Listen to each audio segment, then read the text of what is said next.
Can you see this? Yep. All right.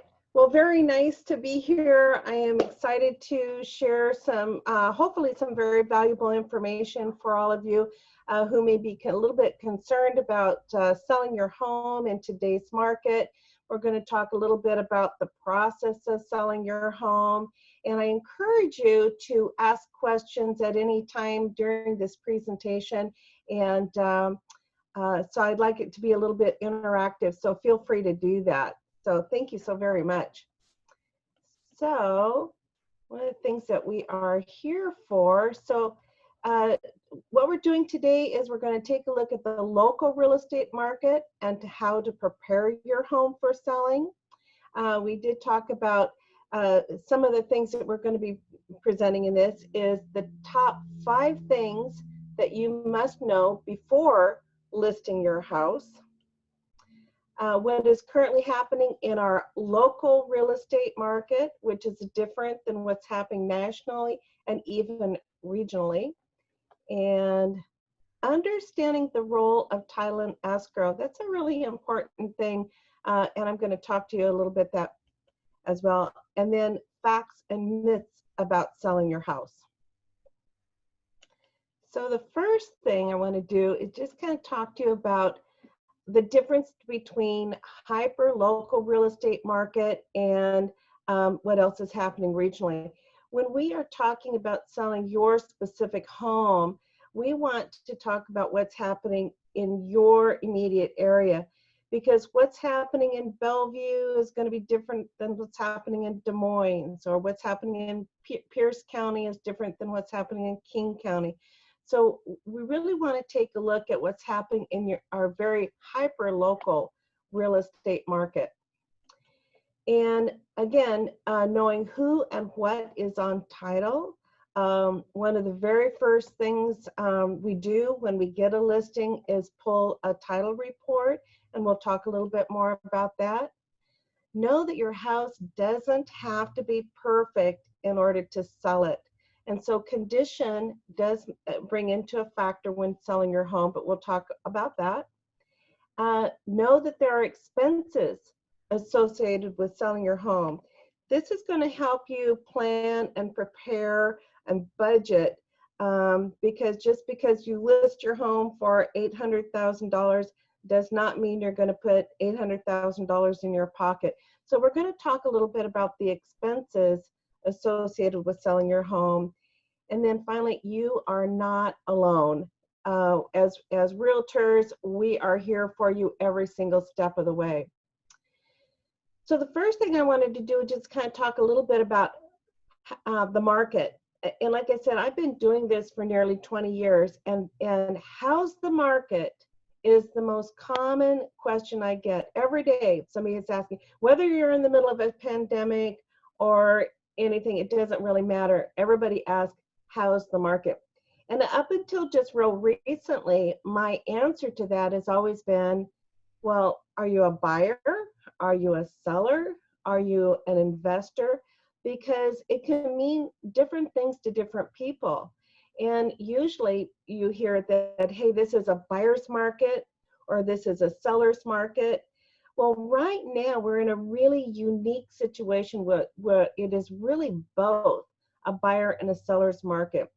And the reason is because there's so little inventory, and we'll talk about that. There's not a lot of inventory, and of course, when you're talking about buying and selling property, it's all about supply and demand. And on the flip side of that, interest rates have never been lower. And so interest rates are really getting buyers out there to purchase whatever available property there is. So that's a really key thing. So it is a unique buying and selling situation. And but overall, we'll kind of talk a little bit about this. So as part of the Northwest Multiple Listing Service, we get these reports. They put up press releases about the 4th of every month that reflects what happened during the previous month. So I just kind of wanted to point out a few things in the most recent press release that they had. We have had an economic downturn, but on the flip side of that, the volume of new listings, including single-family homes and condominiums, actually rose 29.2%, and pending sales jumped more than 44%. And when it says system-wide, we're going to talk about what's happening in your local real estate market. This information is system-wide for all of the Northwest MLS, which is going to include King County, Pierce County, Thurston County, Snohomish County. It's a very broad range here, but this is all really, really good news. And then John L. Scott, one of the things that he said in this press release is that the local real estate market is hot, but it looks different than it traditionally does. Absolutely, because we have, the low interest rates and very few properties available on the market. The challenge is that we're running out of homes to sell. I've got some charts that will kind of show that to you as well. And then Coldwell Banker Bain, they say that new listings coming on the market are going pending in just a few days. We are still seeing a lot of multiple offers, which is another really good thing, especially for the sellers. So I have a few charts here that I just wanted to share with you. What's happening is that inventory is our challenge. The number of available properties for sale, it is down 32% year over year. So in May of 2019, there were 9,059, and this information here, by the way, is just King County, and I did it residential only. So if your home is a condominium or if it's a waterfront property, that's going to be a little bit different. It's actually a different type of a market. I wanted to make this pretty general for pretty much everybody. So this is going to be your single family homes throughout King County, down 32%. And here again, it's all about supply and demand. So this is our challenge right now. Properties under contract. I really like this chart a lot, because properties under contract, what that means is that it is the property was on the market, and a buyer and a seller came to agreement, and so it is in the process, it's in the transaction, but it hasn't yet closed. And so this is a really good indication of where the market is going. It hasn't yet closed, but yet we know it's coming on. Excuse me. So properties under contract are down 12% over last year, but this is showing, the graph is showing what direction where the market is going. We had a little dip in April, but when the pandemic started and stuff, February, March, we were right in there. Little dip in April, and here we're back up at March. So it's just down 12% over last year. The number of days on market, man, I don't know if anybody remembers 2008 and 2009, but properties were staying on the market for months at a time. We are not experiencing that in any way. In fact, it's almost the same as it was last year. Very typical for properties to stay on the market a little extra time during the winter months. October, November, December, things have a tendency to slow down, but then it usually, they start selling really quickly again after the first of the year. So it's almost, the same. 22 days on the market is what you can generally expect something. And that would be, again, for all residential properties throughout King County. And then if you take a look at this chart, which is really great, there have been no big dips in the pricing. So I know that people have been a little worried about, oh my gosh, am I going to be able to get, a good return on my home? There's been this is during the last year, big price drops. We're down just a little bit from this last month, but all in all, we are still in a very, very strong market. Does anybody have any questions regarding that before we move on? I just wanted to hopefully just kind of relieve any fears that people may have about today's market or, about putting it on the market. Any questions? No? Okay. So the next thing is when we're talking about your very hyper local real estate market, you're going to want to get a comparative market analysis. And this is going to compare your home and recent sales activity from your home in your community. And when we put together a comparative market analysis, we use some really key considerations. We're going to compare your home to something that's going to be a similar size, style, condition, and amenities that's in your neighborhood. And getting a comparative market analysis will help you avoid overpricing your property or leaving money on the table. So it's a really good indication of what you can expect to sell your home for. And so this report is a very personalized market report, and we're going to take a look at sold listings, pending listings, and active listings.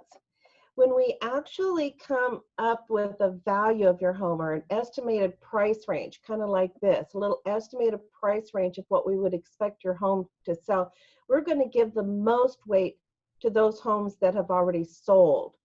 We're going to take a look at pending listings, but a lot of times we don't know what the final sell price is going to be on that property until it is actually sold. Sometimes a seller may give a concession.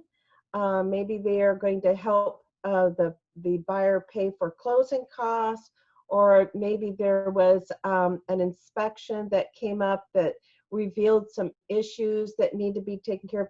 So we don't really know what the final sale price is going to be on pending homes until it actually closes.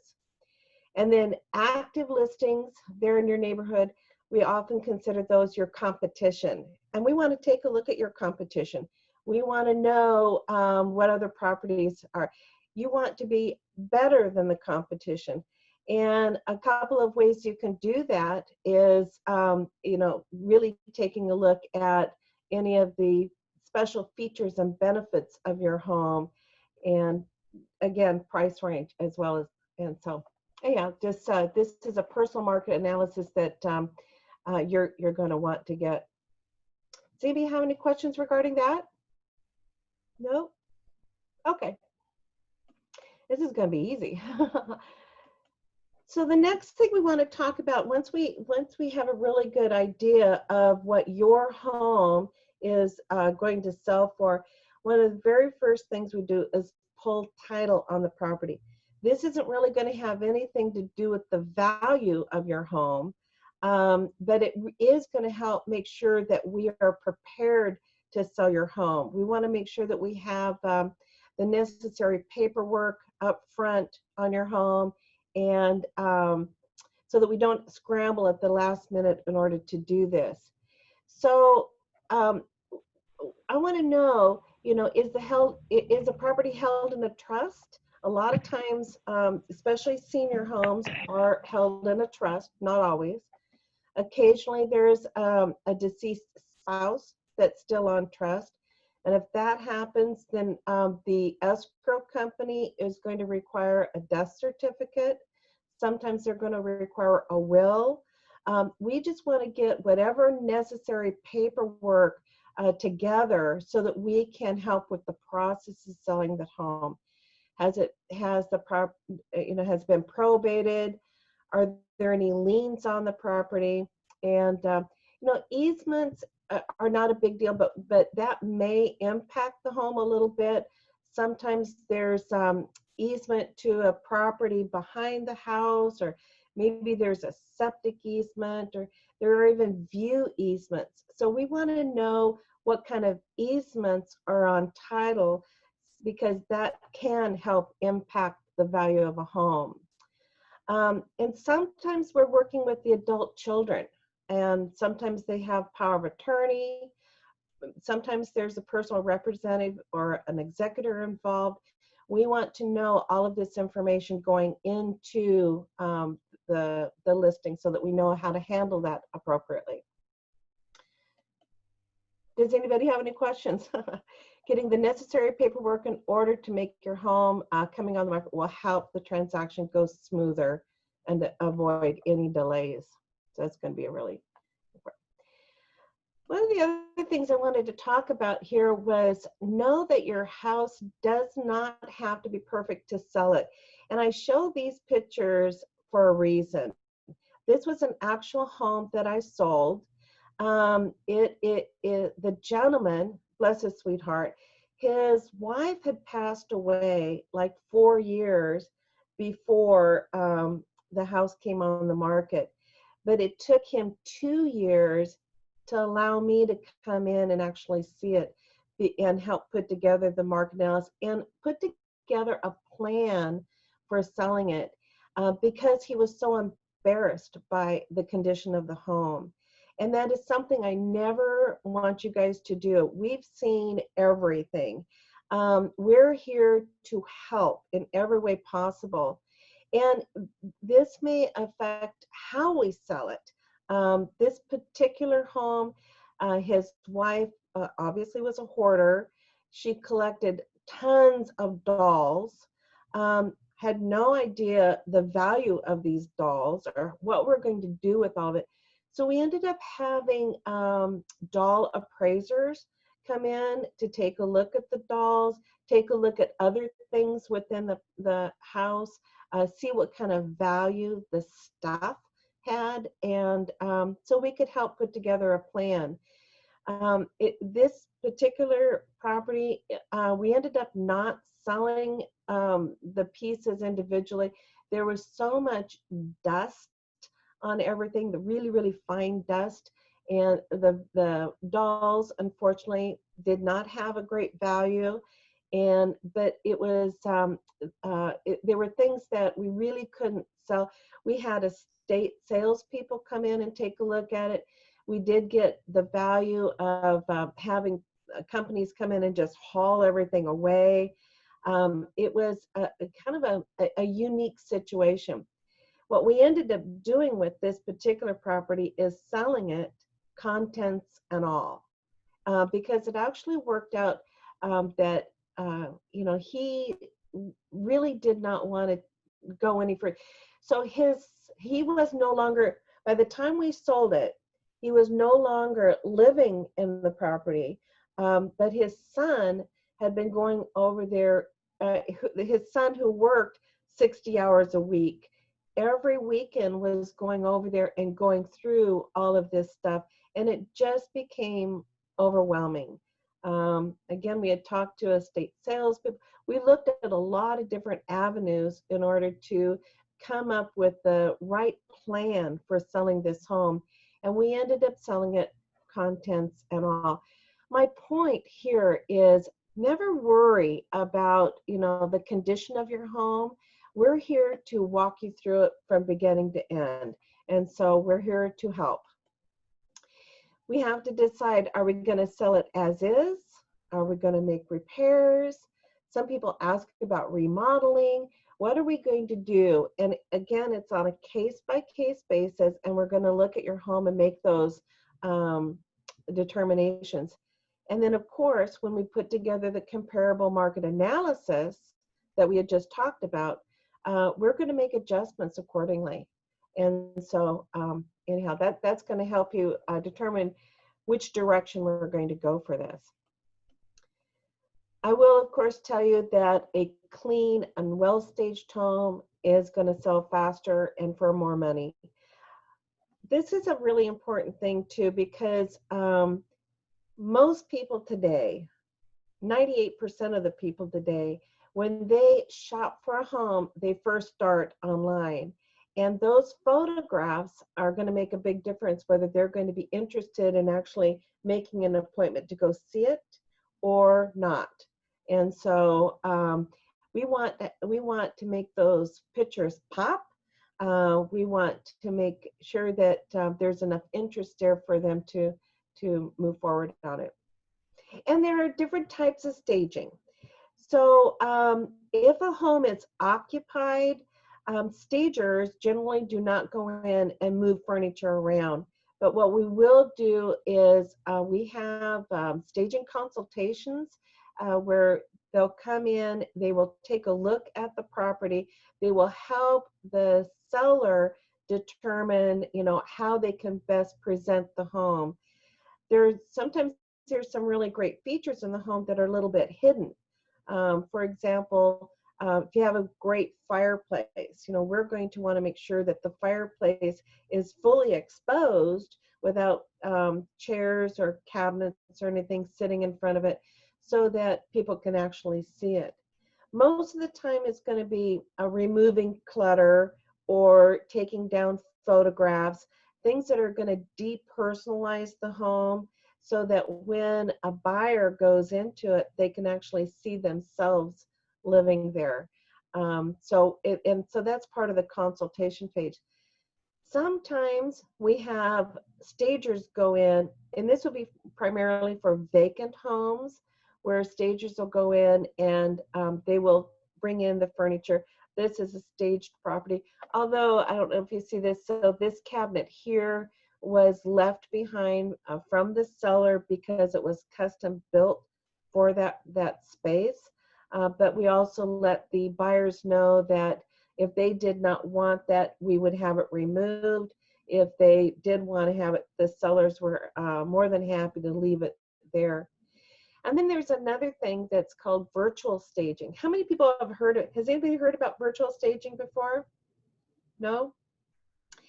So what virtual staging is when we would go into a home and have the photographer take pictures of vacant rooms. They're totally empty, there's nothing there, and then we'll send them out to a virtual stager that will electronically put furniture around, so that is posted online so that people can help visualize what a room looks like with furniture in it. But then it would actually be an empty room. So when viewers go and take a look at it, they would see, we would have pictures posted up on the wall showing the virtually staged home to give them an idea of what it would look like, but yet it's a vacant room. So anyway, clean and well staged homes will sell faster and for more money. The other thing I wanted to chat with you about is know that there are expenses associated with selling property. Here again, we talked about different costs that are involved. Of course, this is going to be specific to your property, and your numbers are going to be different. This is just as an example. But let's just say, for example, you have an $800,000 home that you're going to sell. There are, of course, going to be real estate fees for both the listing side and the selling side. Settlement costs, which will include your title, your escrow, prorated taxes, and excise taxes. And I know people kind of get really surprised about excise taxes. And with seniors, things that I have experienced is sometimes the taxes have been tax deferred, or which means that they have a very, very reduced tax rate. But when it comes time to sell it, then they actually will end up paying at closing all of those past taxes. And so this is another reason why we do a lot of research up front. I don't like surprises when it comes down to actually closing a property, and I don't think anybody else does either. We want to know what those numbers are. If there's a mortgage, and sometimes there are second mortgages, we would have some numbers here. I find that most or many seniors, their homes have been paid off. They've lived in it for 30, 40, 50, 60 years, and so a lot of times they don't have mortgages. If you live in a condominium, you're going to have some expenses for a condominium. The homeowners association is going to have some fees up front. Sometimes they're going to have move-in fees or move-out fees, or what we call demand fees. The buyer is going to be entitled to what they call a resale certificate, that includes all of the financial from the homeowners association, and as well as minutes to the meetings, um, bylaws and rules and everything. So they're going to have an opportunity to review all of this information. But oftentimes the seller is going to, of course, pay for that resale certificate, and it's usually in the range of about $350 to get that. But then when you add on your move-in fees, and part of the move-in fees will be because the association will have to go in and put pads up around the elevators to protect the building and stuff like this. So there are a lot of different fees involved.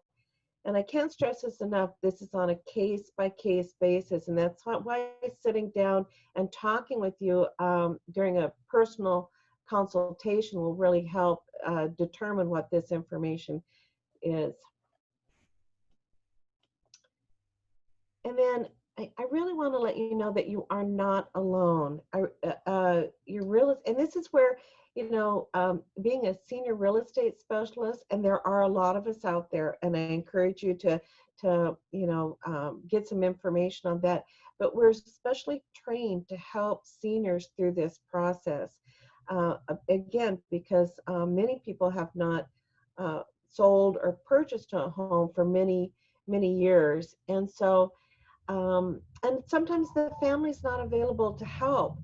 And so we actually keep really good resources available for seniors that are going through this process. Sometimes that might mean estate sales. There are a lot of different ways of doing estate sales these days. Some estate sales company actually come in and put everything online, so it's kind of an auction. Now, when you're talking about estate sales, their job is to come in, usually over a weekend, and actually liquidate everything there. And so it's put like a large garage sale. They put prices on everything and they sell it. If it doesn't sell, they end up donating everything. But let's just say you have some really nice jewelry or artwork or something like that, then we do have personal property appraisers that will help come in and appraise your valuables. And so they may, we may find a different way to liquidate those and sell them. Sometimes, we do want to go in and do a little fixing up before it comes on the market. Paint and carpet can go a really long way without having to do total remodels or anything. So again, it is really dependent upon your specific property and how you want to handle it. And we'll talk about the different options for that. So we have painters, we have handymen, we have landscapers. Sometimes we refer you to attorneys or financial advisors, kind of depending upon your special situation. Point being is that you are not alone during this process, and that you can really, when I talk about being your best friend, I really mean that we're here for you. And so that's just something to always keep in mind. One of the things that we do have is, in addition to the consultation, there are some great little publications that we have put together. List with Confidence, Sell with Ease. This will tell you about each and every step that we take during the listing process, and that we do have specialized services available for seniors. And a lot of that, almost every time people go, oh my gosh, what am I going to do with all of my stuff? We talked about estate sales.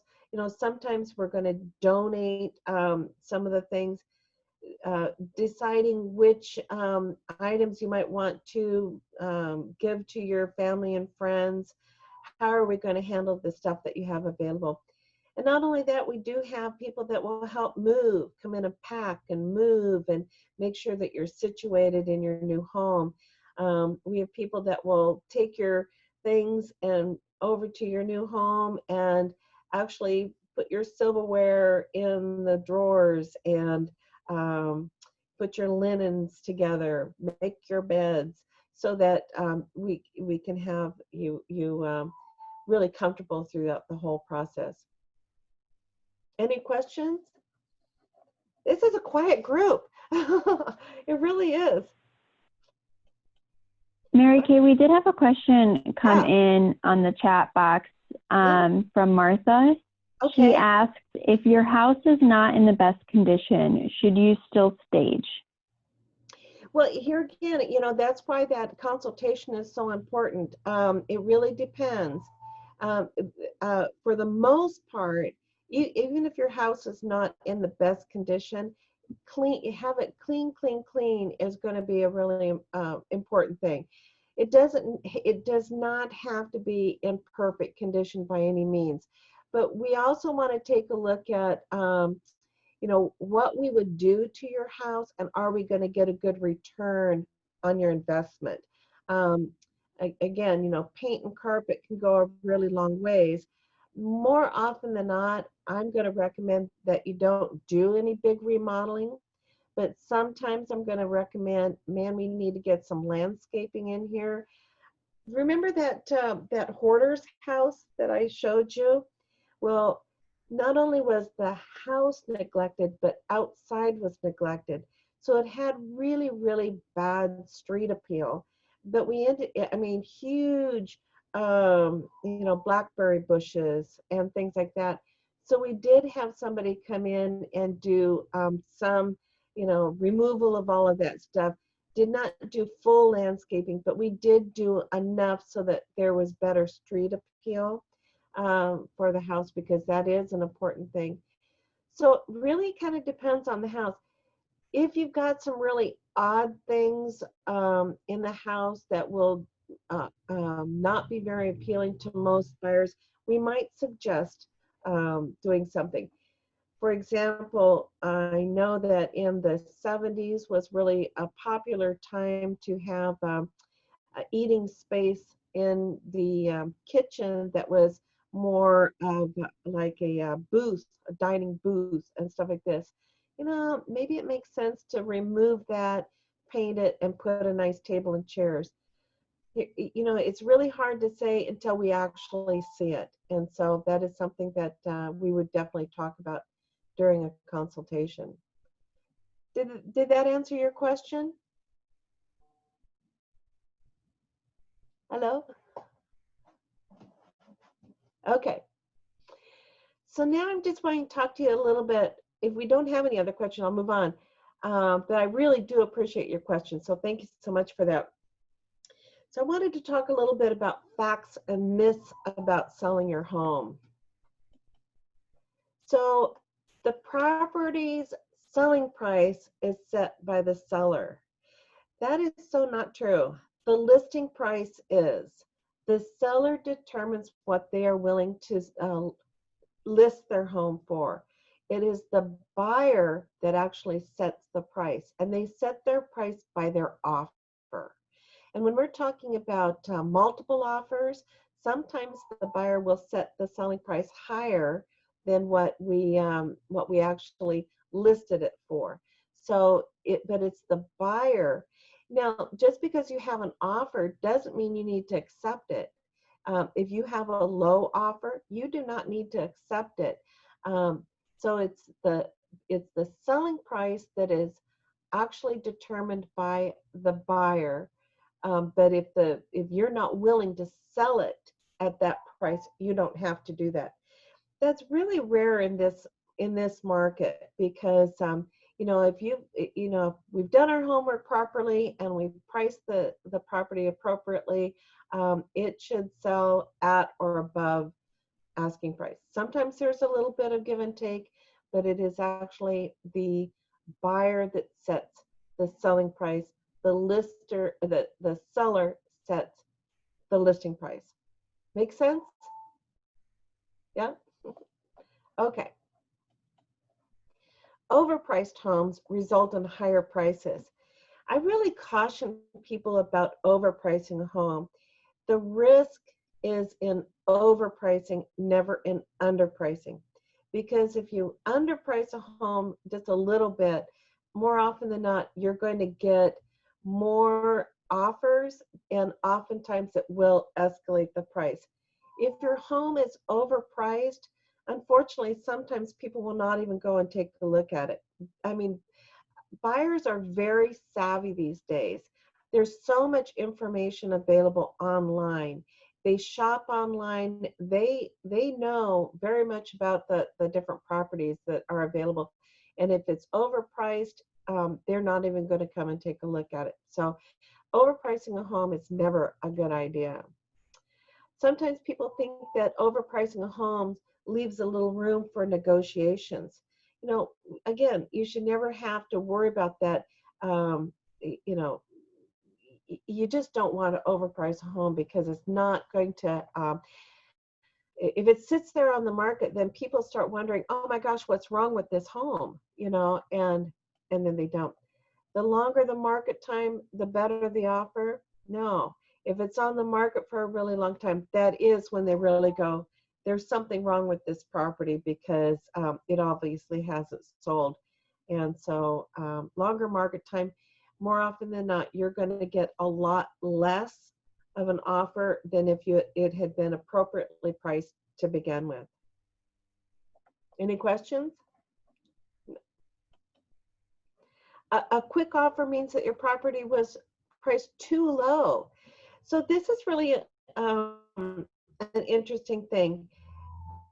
No, it isn't, but you want to be able to have the property on the market long enough to expose it to enough people. A lot of times we hear about properties selling, you know, the first day or two, which definitely can happen. And if we get a lot of offers within that first couple of days, you have enough offers that are going to help determine what we're going to sell for.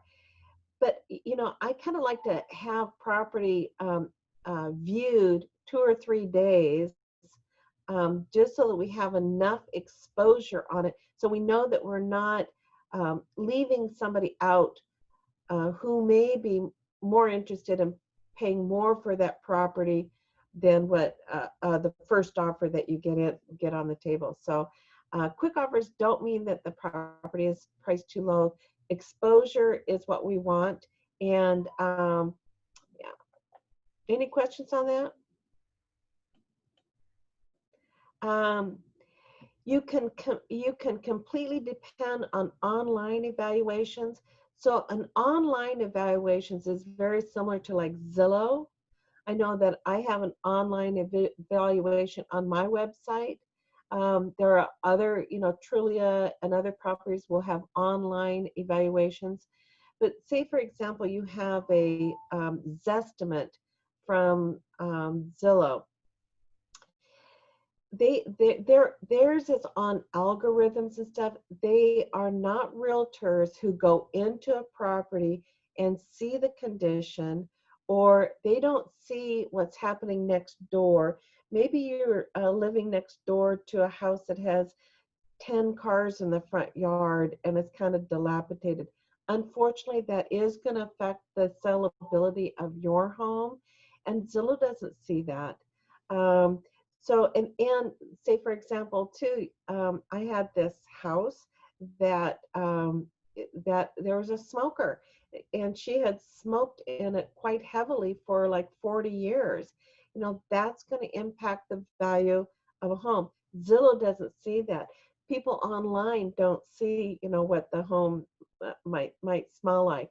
So there are some issues that going in and doing that personal evaluation is really important, especially when it comes to condition.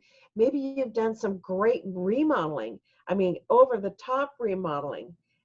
Zillow doesn't see that. So it's important that we take a look. And not only that, you know, I have seen some of those evaluations, you know, I think the highest was like 48%. You know, usually they're, you know, sometimes they're right on. Sometimes they're right on. Usually they're within 7, 8, 9, 10%, but sometimes they can be way, way off. And so that just is something to consider. The house sells itself. You know what? You can have the very best house out there, but if nobody knows about it, it doesn't sell. I like to kind of say that it's kind of like having a billboard in the middle of a desert. If nobody sees it or they don't know about it, it just doesn't sell. So marketing is a really key component for selling a home. And I know that for me, and depending upon the property, we post this not only on the website and to the Northwest MLS, but also do it nationally or internationally. There are some great international websites for particular properties that help us network with other agents from other countries and stuff. So it's all about exposure, and so we want to be able to expose the home. Selling your home for sale by owners saves money. I know a lot of people sit there and look at, man, it costs a lot of money to sell homes.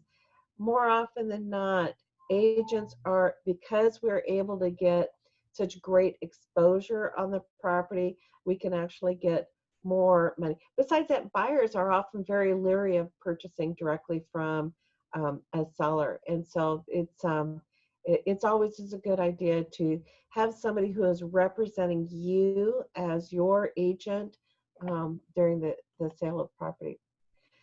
Unfortunately, now I'm a big proponent for open houses. I love doing open houses. We just can't do them in today's coronavirus. We're actually doing more and more online or virtual open houses because of but the thing to keep in mind is that most agents like myself, we started doing this online and video marketing long before the coronavirus came to be, because that's just a part of today's market, and getting that exposure. But open houses were always great. I love doing them. There are agents who say that open houses don't sell houses, that all you do is get, neighbors and looky-loos and stuff like this. And you will. There's a lot of neighbors that just love to come in and take a look at the home. But I also find that a lot of times neighbors have friends or family members who also want to live in that neighborhood or live close to them. So open houses are a good thing, but they're not for everybody. Sometimes people prefer not to do it, and that is fine as well. Home improvements pay for themselves. It kind of depends on the home improvement that you're going to do. Some home improvements absolutely do pay for themselves. If we're talking about street appeal, if we do go ahead and spend $1,500 for a new garage door, that is definitely going to sell itself if the old garage door is not very attractive. So yes, that would be a very good investment. Do you have to go in and totally remodel a kitchen or a bathroom? No, you don't have to do that. But some home improvements will pay for themselves, some won't. So we'll take a look at that on a case-by-case basis. A home doesn't need to be prepped for sale. Now, I find that almost every single home does need to be prepped for sale. There are exceptions, something like that hoarder's home that we had talked about. And I have had other homes that the sellers were just not in a position to get that, that new roof, or get that, have everything cleaned or put away. So it kind of just depends. But for the most part, homes do need to be prepped, cleaned, well marketed, photographs in order for it to sell. Real estate agents with the lowest commissions will net the seller more. You know what? There are definitely discount brokerage companies out there that they will put up a sign and list your property. But I want to caution you about that, because as realtors, I think that it's kind of like you get what you pay for. You can oftentimes get much more in the end if you have somebody that is working on your behalf in order to get you the highest price in the least amount of time. Does anybody have any questions? No questions. Well, that's kind of the end of what I have here today. I hope that it was beneficial to you. I'd love to be able to send you some of the brochures and stuff that we do have available, or come and do a market analysis for you. Anything that we can do to help relieve you of this stressful time as far as getting your home ready for sale. That's what we're here for. Does anybody have any questions? Hello? No? Any questions? Hello? Oh, anybody? Martha? Oh, hi. Do you come and do an evaluation during the stay-in period? So that's a very, very good question. We do follow the COVID-19 guidelines. We do come, but we do come with masks. We do come with hand sanitizers. We do not come as a group. It will typically be just one person in the property at a time. But you know, it's kind of funny, when we first got this pandemic and the guidelines for us, we could do nothing. We could do nothing at all. And then about every 3 days, they started adding things that we could do again. Like, we can now do inspections, we can now stage a property, you know, we can do that. But we are very cautious, because we want to protect our home sellers, we want to protect our associates, you know, but we do come and do analysis these days, absolutely. And we also do them online. You know, sometimes people are just not ready. My brother, he is a great example. In fact, his birthday is tomorrow, and we're having a birthday party for him. But we are all very cautious about his immune system, his compromised immune system, and so we do stay 6 feet apart. Everybody does wear masks, and you know, we are very conscious about that. So alternatively, we do virtual evaluations, do an extensive conversation with the seller, learn a little bit more about what their specific needs are, more about any updates or anything that they've done on their home, and stuff like this. And so we can, in fact, we can do everything from beginning to end without ever face-to-face meetings. Would I prefer to meet somebody face-to-face? I would. But if it isn't possible, or they don't feel comfortable doing it, totally understand. So yeah, that is certainly as an option as well. Good question. Am I the only one here? No, thank you for that question, Martha. We appreciate that. Yeah. We do have another one from the chat from Carrie, and Carrie is wondering if you have any suggestions if she would like to do a rental instead of selling. You know what, I think that that is another very good question. And that is a financial question. You know, I always, when we talk about our presentation, we talk about financial decisions and also quality of life decisions. And that would be a financial decision that sometimes it makes more sense to rent your property. And if that is, it can be a great passive income for you, depending upon what your particular needs are. So I don't have any problems. If it makes more sense to rent your property out, absolutely. I would not rent your property out just based off of today's market, because it is such a good selling time. But if it makes more sense to do that for your overall financial portfolio or whatever, I would recommend that you talk with your financial advisor. But I think that renting your home out it can be a great alternative. Carrie, I've taken you off mute for just a second. Does that answer your question, or do you have more for Mary Kay? Yes, that's great. Thanks for the information. Yeah. You bet. You bet. Any other questions out there? Was this information helpful? Did everybody, yeah, was it good? Okay, everybody is so quiet, I don't know. We've got everybody on mute from our side, Mary Kay. So that do. makes it more difficult, but if Yeah, anybody that's does and okay. wants to unmute themselves, you absolutely can. Oh, Yeah. there's Martha. Well, I just took myself off mute because I didn't know how to get in touch with you. So before I found the chat.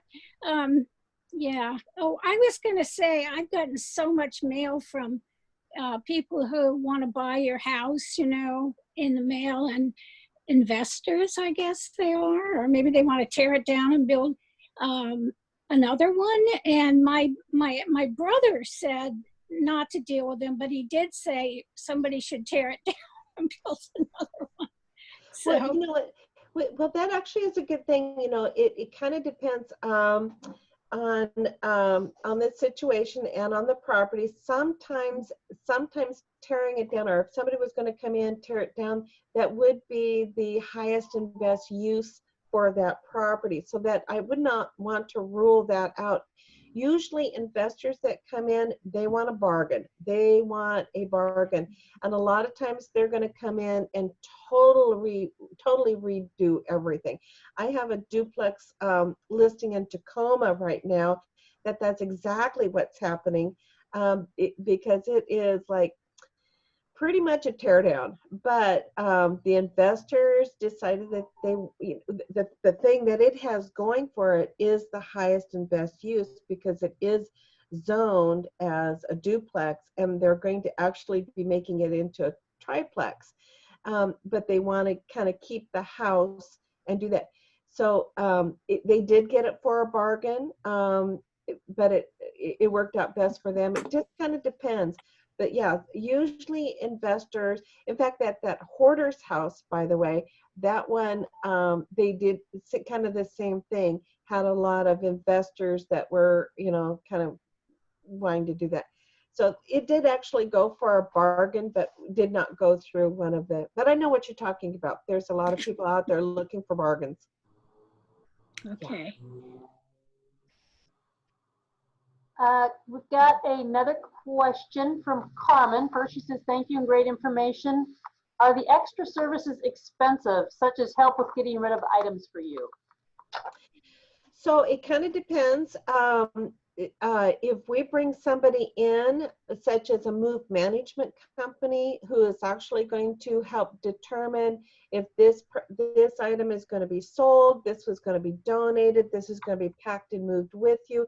Yeah, so that is a service that we coordinate for you, kind of as your personal project manager. But if it's, and certainly, stagers and stuff, there's going to be a charge for that. So we outline all of that stuff in the estimated net proceeds sheet. If it just is a matter of coming in, we do have cleaners and stuff that will come in. So yeah, there can be some additional fees for that, but there is no fee for a market analysis. There's no fee for the consultation, or the, whatever we need to do to help put a marketing plan together. There's no fee for that at all. That just falls under, the listing fees for the property. It's not additional. Did that answer your question?